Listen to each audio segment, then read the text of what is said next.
Hi guys and welcome to my channel. My name's Teresa and I'm the Carbootcrafter. So I'm coming on today with a card that uses the twisted ribbon technique. So what it is, I was going through my stash and I found this decoupage and paper pad which I've had for absolutely ages. And I just want to finish it off and you know, get rid, finally put it to bed and use it all up. But it's got lots of these little pieces, twiddly bits as my mum would call them, of paper of all sorts. So I thought, what could I use? What could I do to get rid of it? And I thought the twisted ribbon technique would be really good. So this is a card I'm making, but it's going to be a big card. I thought, go big, go large or go home. So I thought, so I grabbed now these are 8 by 8 cards. They're not actually 8 by 8. The envelopes are 8 by 8.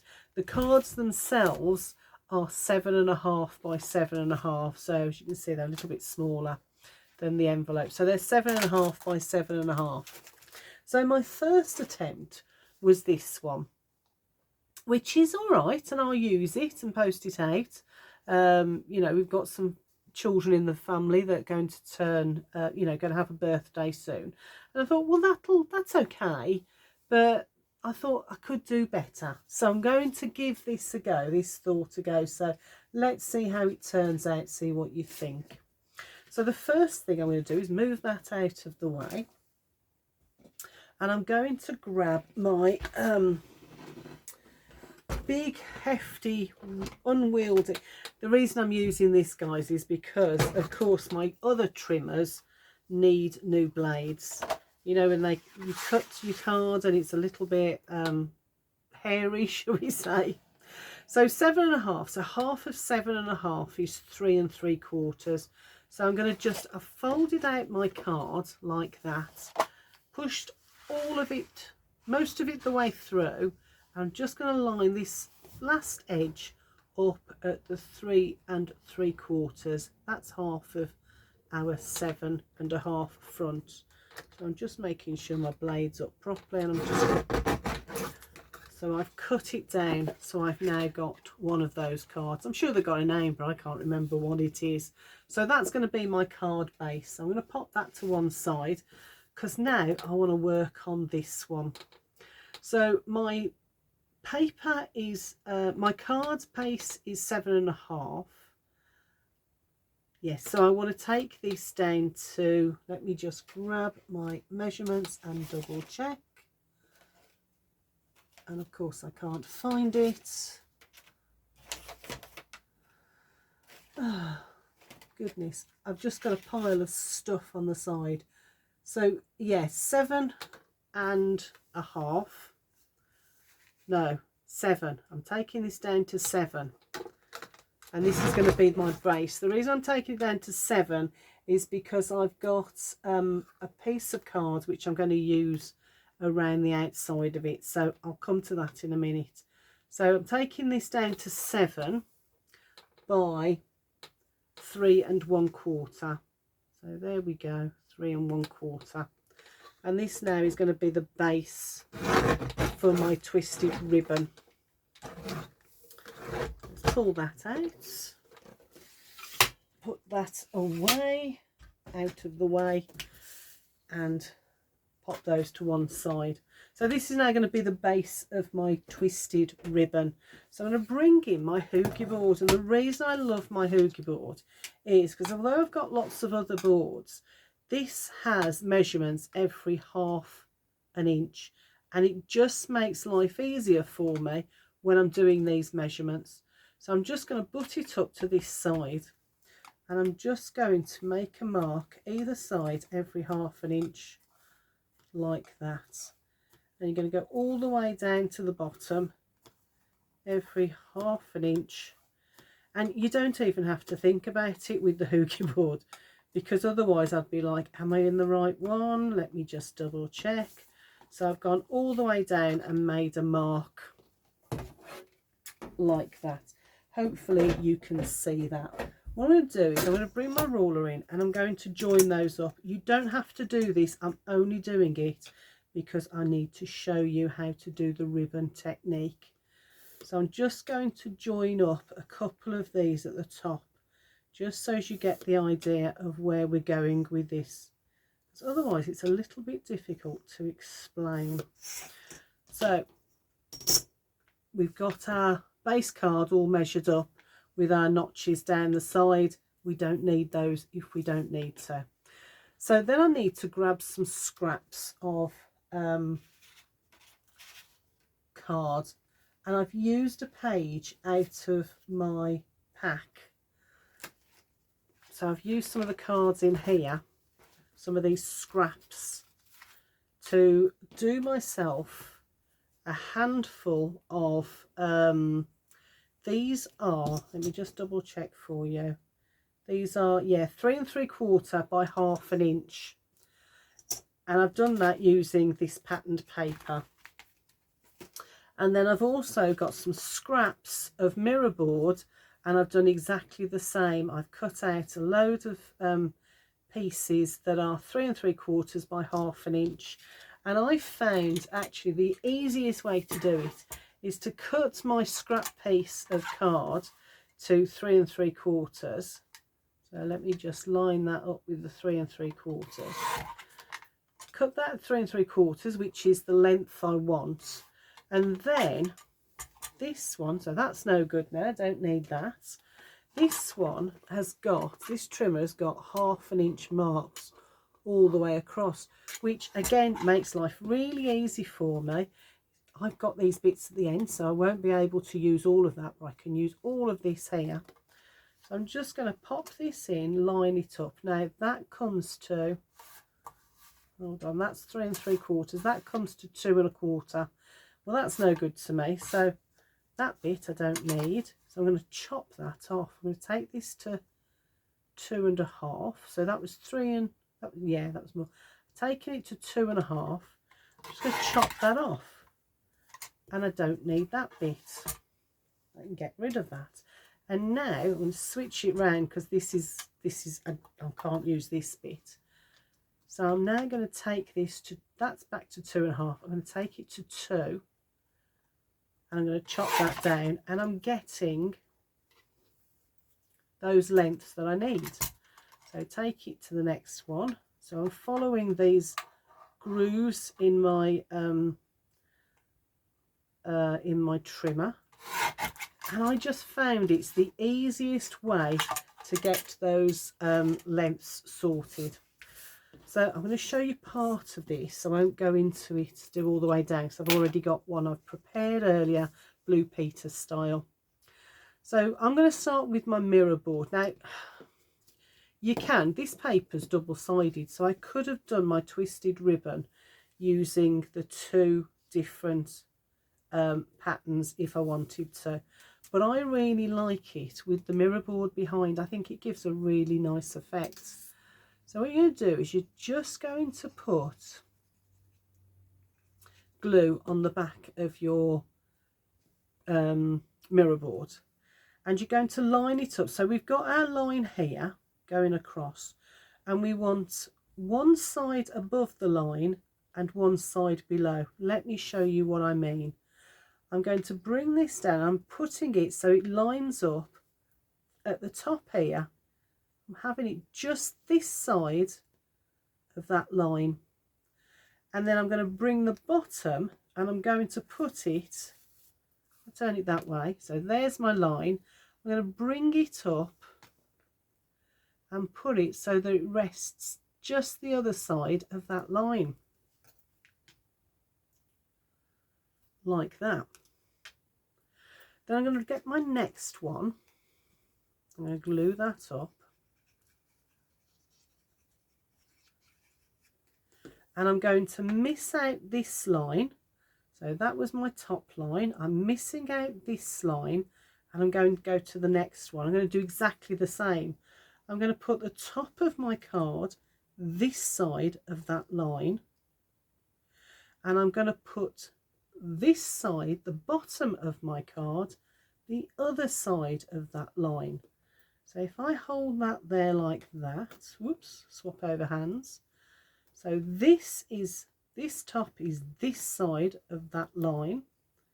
So I'm going to pop that there. And then this end is that side. So there's my line. And I'm going to pop it that side of the line.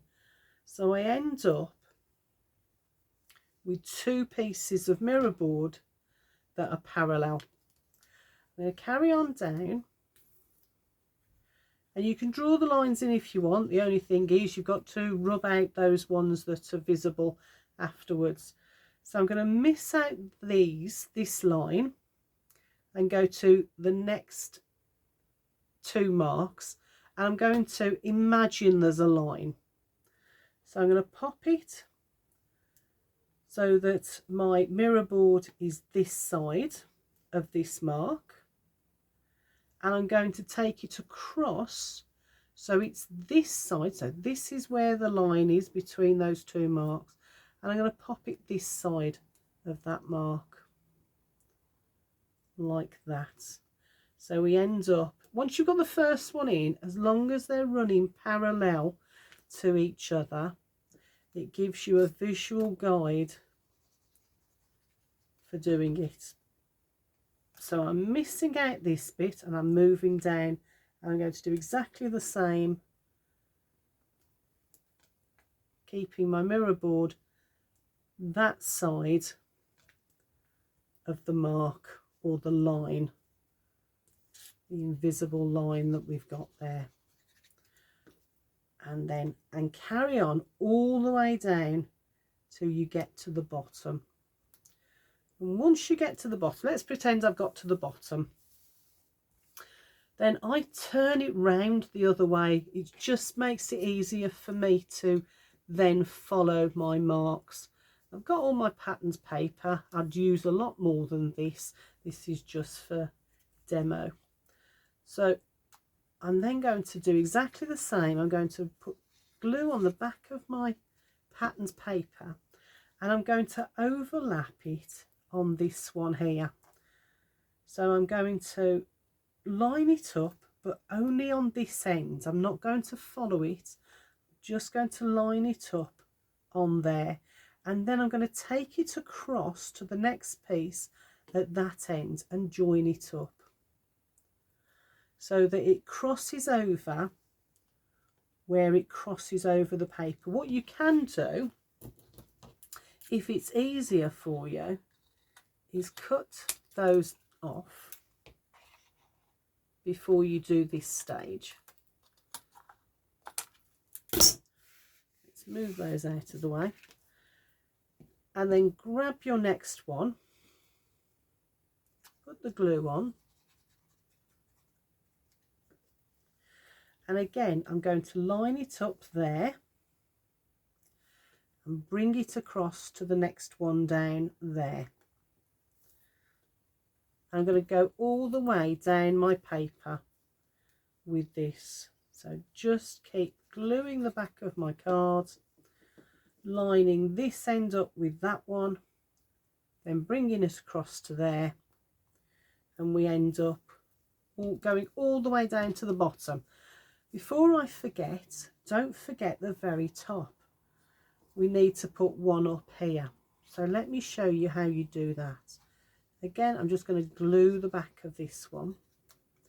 But with this one, I'm going to pay particular attention to the edges. Okay, so I've got my glue on. Now this one, I'm going to start at this end. In fact, if I turn it round, it's probably going to be easier for you to see. So I'm going to place it, as we've done with the others, on there so it overlaps. But this one, I'm going to take it up to that corner. So it lays across, it's coming off the paper, but my imaginary tick is that corner there, or my mark is that corner there. So I'm taking it all the way up and just meeting that corner and laying it down like that. And you'll do that at the other end as well when you get to it. So let me pop that to one side and I'll finish that off. later on and bring in this one I did earlier. So when you've finished, it'll look something like this. If you've made life easier and cut your first layer off, you won't have those sticking out. But as you can see, you've got quite a lot of overhang. So I'm just going to bring in my scissors. I mean, you can use a trimmer if that's easier for you. And I'm just going to follow the line of the backing card all the way down to the bottom, like that. And then I'm going to cut that bit off. So that's that last piece that we've just laid on. And as you can see, it comes off the card. So I'm just going to follow the length of that all the way up and then back up this side. I find it quite satisfying actually chopping these bits off. I don't know what it is about it, but whenever you've got these overhangs like this, I just find it really deeply satisfying. So there we go. So there's all our bits. I want to keep those for the next one to finish that one off. So let's get rid of all those bits. Can't keep those. There's nothing much I can do with them. So that's our twisted ribbon done. So I'm going to bring my base card back in, and I want that to go on there, but it kind of disappears into the background. So what I've already done is I've got bits of card everywhere. I've cut myself 2 black card bases. Now, because my base card is 7.5 inches, I cut these at 7.25 inches in length, and because I'd cut it in half here, so this width here is 3 3/4, I've cut my black card, both of them, to 3.5, so I've got that nice border around the outside. So those are going to go on like that. I've cut myself a piece of paper from the paper pack. Let me just grab it. So this is the balloons from the paper pack,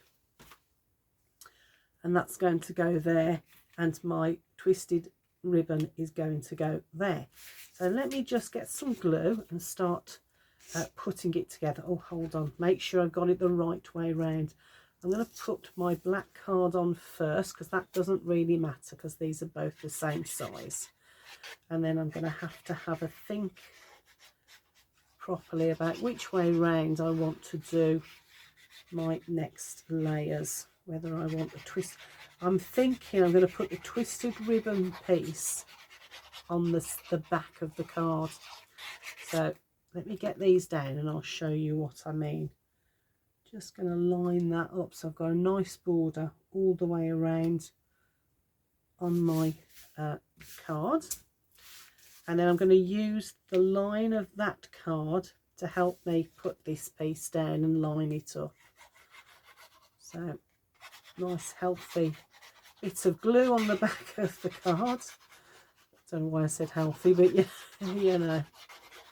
So all the way over, get your edges, because that's what I find sometimes lets me down if I don't do the edges properly. Go right up as far as I can into those corners without, what you don't want is leakage, and these squeezy little squeezy bottles are really good for that.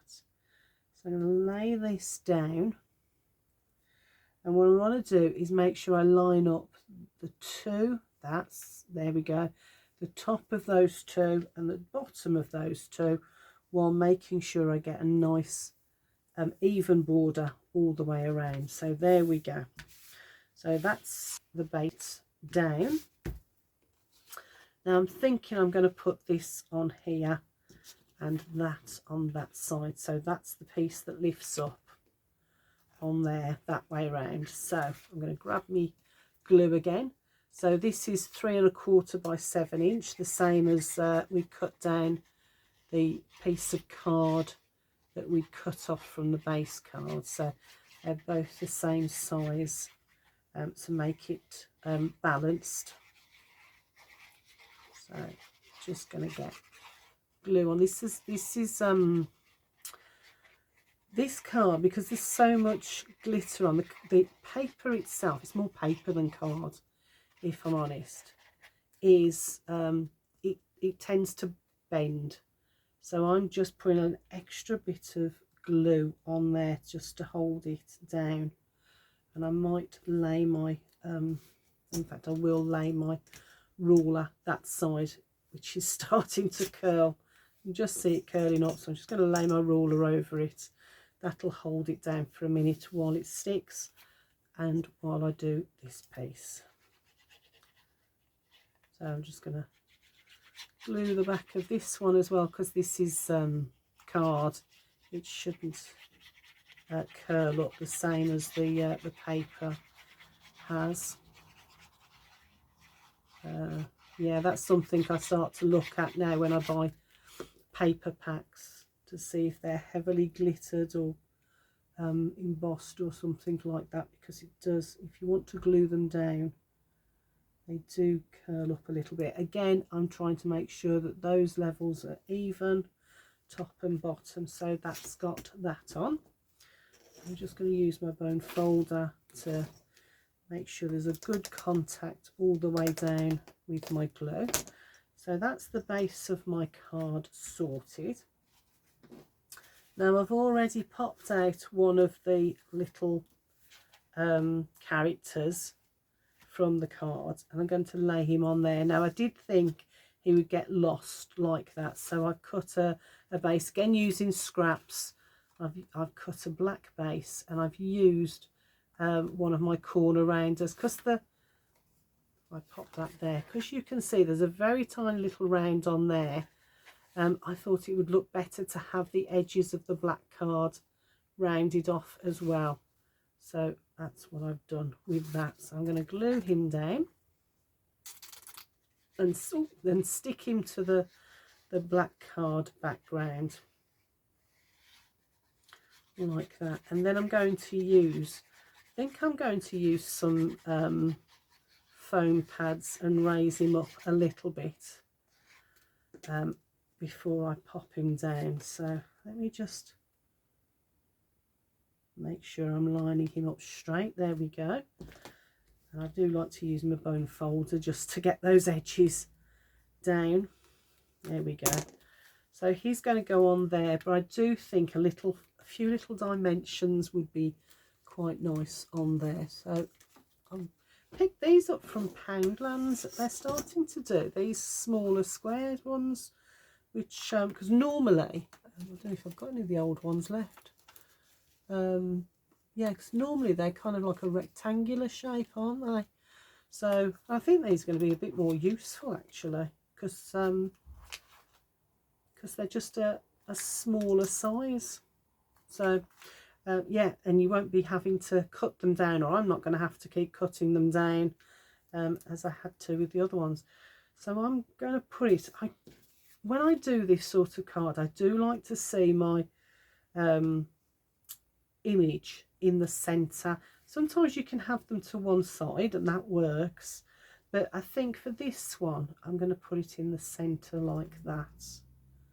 Yeah, I think that's going to work. So what I'm going to do is I'm just going to hold it very carefully, flip it over. I'm going to get my pencil and just draw a very faint mark on my card on the back of this, because what I don't want to do is to glue or put foam pads on both sides, put it down and then not be able to open the card. So I'm going to turn it over. I can just, I don't know whether you can see the line or not, but I'm going to follow that line and make sure I don't put any foam pads. Just double check. Yeah, so I want it this side. So I'm going to put my foam pads down.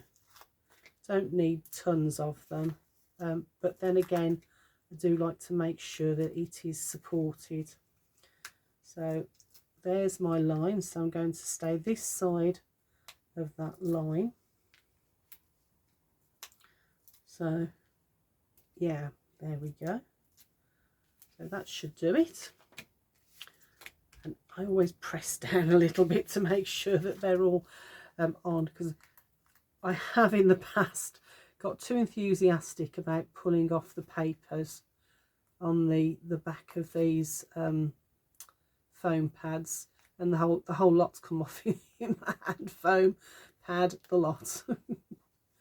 And I'm left with the topper in one hand and a piece of foam in the other. So nearly done. Last 3 to do. And I know that people say you don't have to take the foam pads off all of them, but I just feel like I need to. Right, so I'm going to turn it. Oh yes, it is the right way. Just wanted to double check. So following that line, I'm going to hover it over, make sure I'm happy with it in the middle. Push that down. Open it up. No, can't see the foam pads, so I'm happy. Just going to use my bone folder to do that. And then I'm going to really like these. I think these were gifted to me, and I'm really using these a lot just lately. So I've got a couple of thoughts on it. I'm not sure what I'm going to do, but let's have a think, and then we can have a play. Which one do I want to use? I think I'm going to go with the birthday wishes one. I'm just popping that out. I've got my little bit of not emery board, what's it called, sandpaper. A little bit of sandpaper, and I'm just going to get rid of those pips. And then, right, so I can either pop it on here somewhere, or I was thinking I might even pop it there to hold it over. Will that work? Yeah, I think I'm going to give it a whirl. So I've got a round one that I'm going to use. I like the round ones in these when they're just, you know, I'm just using the one. So let's take the back off that. I'm going to overlap it just ever so slightly. Do it at the top. Yeah, I might do it at the top actually. So that's sort of in the middle of my twisted ribbon, but I want it to go just over ever such slightly, just so as it holds it down, so that I have to flip it like that to open the card, and then I can close it again just by slipping it underneath there like that. Yeah, I'm really pleased with that. So both cards are twisted easel, not twisted easel, I keep saying twisted easel, twisted ribbon. This one is 2 inches across, this one is 3 and, gosh, what was it again? Can't remember. 3 inches across. Yeah. So I prefer this one, I think. That one's okay, but I think I really like this one. What do you think? Let me know in the comments box below, and I'll see you in the next video. Take care. Bye for now.